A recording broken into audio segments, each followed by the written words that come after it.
On the one side, you have those saying the rally is done, the recession is here, and the Fed needs to make an emergency cut to prevent a further slide. And on the other side, we hear there is no recession, but the Fed needs to cut to keep the rally going and ward off a recession. Here to discuss is Bryant VanCronkhite, portfolio manager with All Springs Global Investments. Brian, welcome. It's good to have you with us. I'm struck a little bit, and I don't know how long you've been calling for the Fed to reduce interest rates or not, but I'm struck that over the past few months, while there was an undercurrent of people who thought the Fed needed to cut and sooner rather than later, it was by no means the wide clamor that we're seeing in the past couple of days, where everybody seems to be saying, oh, the Fed is behind the curve. How could they possibly let this happen? I didn't hear that kind of enthusiasm for a rate cut from, let's say, February into June and July. I think you're right. I've personally been calling for the Fed to stay higher for longer than most people have been. I think that's the right move. Inflation has been too high, and the Fed is doing their job, and they're doing it very, very well. Inflation is coming down. Employment is becoming more balanced, but we need to slow the economy for that to happen. The Fed is productively doing their job. I think calling for an emergency rate cut right now would be the same thing as the women's national soccer team pulling their goalie in the first half of a 0-0 game.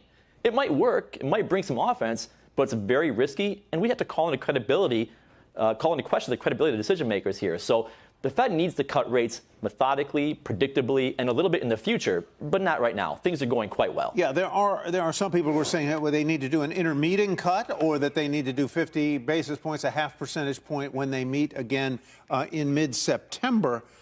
Either of those, it would seem to me, to your point, might send the wrong signal, i.e. that the economy is in worse shape than we're led to believe, that there's something they see that we don't.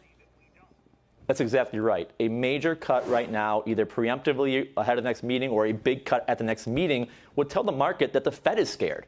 And if they're scared, we should definitely be scared. That's the wrong message to send right now. I think we need to show a sign of calm, let them understand, let the market understand that things are working correctly, and investors shouldn't be pushing the Fed into decision-making just because they lost a few percentage of their capital over the last 3 days, right? Things are working well. Let the Fed do their job patiently and predictably. If I'm lucky enough to have some discretionary capital lying around, maybe I've taken some profits in some of the tech stocks and I've got some cash that I want to put to work, where would you advise people to do it?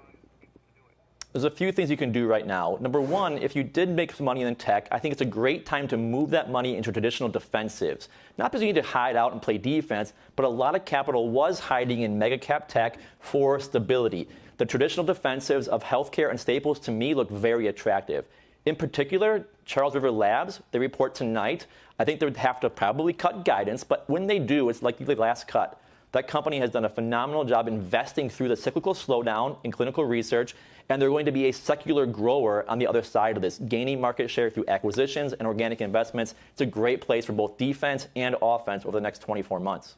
Similar kind of question, Brian. I mean, if we look at the labor market and all of a sudden it does weaken considerably in the next month or two, well, then I guess we'll know there was something more to this slowdown and to the calls for rate cuts. And even if it doesn't weaken, you have the idea that the Fed is passively tightening if they don't reduce rates here simply because inflation keeps dropping and inflation expectations, too. That's right. I think we want labor to continue to loosen up. We want unemployment to move a little bit higher so that we can make sure we definitely squashed out the inflation issue. Now, we don't want to move too quickly, but the reality is the Fed is balancing this in very delicate fashion. And so unemployment likely does slowly move higher. The Fed will then take that into consideration, and we'll see a cut. We'll see a cut in the future. But right now, that doesn't really concern me as an investor. I think there's a lot of companies that can fight through this economic cycle and control their own destiny by using their capital very wisely. Are you concerned at all about a recession in the U.S.? Of course. We're paid to care. We're paid to be concerned, obviously. We want to worry about that, but you want to own businesses that will both protect capital and compound capital. We don't want to ever build a portfolio that's requiring the generosity of the Fed to make sure all recessions go away forever. Investors have been conditioned for 40 years now that we're never going to have business cycles or economic cycles. And the second we do, the Fed jumps in to the rescue. That's not normal. Right? We're going to go through cycles. We need to invest through those by being very cautious and careful with the businesses we own. And today, I think there's plenty of places to put capital to work that can help you navigate whatever cycle's ahead of us. And you're supposed to look at mid caps, as a strategy, which kind of puts you between the argument about whether you should go with big tech or rotate into small caps. So what, in fact, do you think happens to your favorite names right now? Right now, I think you want to move down cap, whether it's from large into mid or mid into small. I'm comfortable with either one of those. There's been so much capital that's been pushed up cap because of both fear around the Fed missing their window and greed around the AI trade. That capital is going to find a home somewhere. I'll layer on top of that the carry trade, which is still unwinding. That's going to push more capital probably out of large caps.